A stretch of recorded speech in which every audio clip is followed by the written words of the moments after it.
ඔයා රැකියාව කරන තැන. ඔයා ගෙදර නිදහසේ ඉන්න තැන.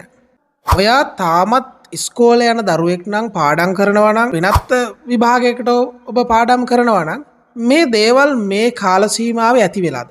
අප්පිරිය වෙලාද? එහෙමත් නැත්නම් ඒකාකාරී ජීවිතයක් තුළ ඔයා හිර වෙලාද? විශේෂම කාරණාව ඔයාගේ ජීවිතේ ඔයාගේ තියෙන ශක්ති ධාරාව අලස වෙන්න පටන් ගන්න ප්‍රධානම කාරණාවක් තමයි ඔයාගේ හිත ඒකාකාරී වීම. අපේ ජ්‍යොතිෂ ශාස්ත්‍රය තුළ සහ අපේ গুপ্ত විද්‍යාත්මක ශාස්ත්‍රය තුළ මේ සිත ඒකාකාරී වීමත් එක්ක ගොඩ දෙනෙක් ලොකු තීරණ ගන්නවා.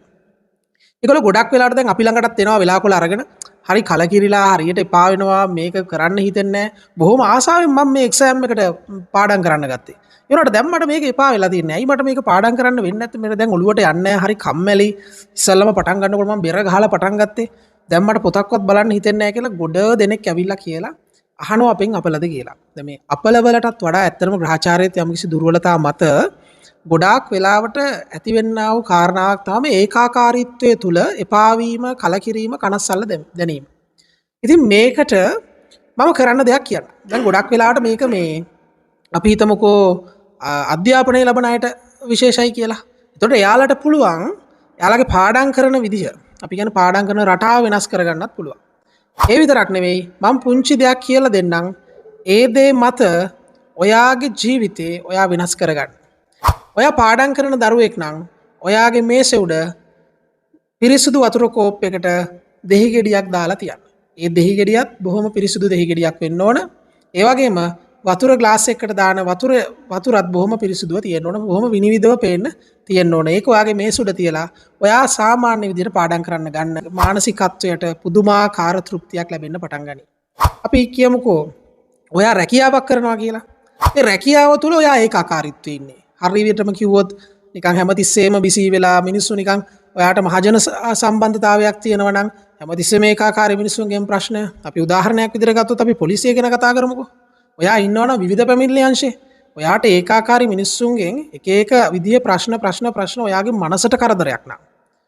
ඔයා ඒත් කරන්න ඕන ඔයාගේ මහජන සම්බන්ධතාවයේ තියෙන තැන.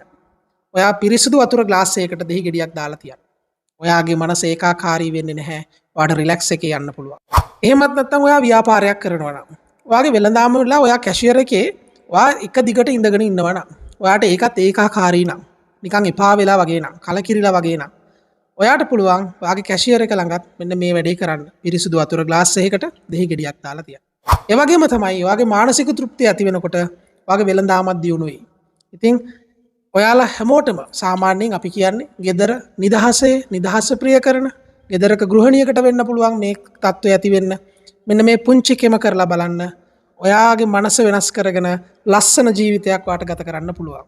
ජනතාව අතර විශ්වාසය දිනූ ජීවිතය ගැන හරියටම කියන හරිම කෙනා ප්‍රවීණ ජ්‍යොතිෂවේදී ගුප්ත විද්‍යා පරීක්ෂක ධනුෂ්ක ගමනායක.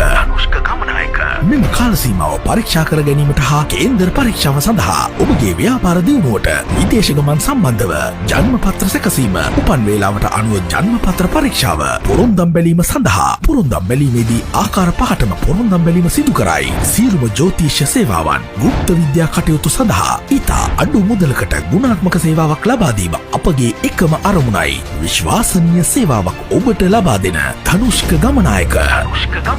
ඔබත් මෙම සේවාවන් ලබා ගැනීම සඳහා නම, උපන්දිනය, උපන් වේලාව, උපන් ස්ථානය අපට WhatsApp පණිවිඩයක් මගින් එවන්න. 076 94 280 81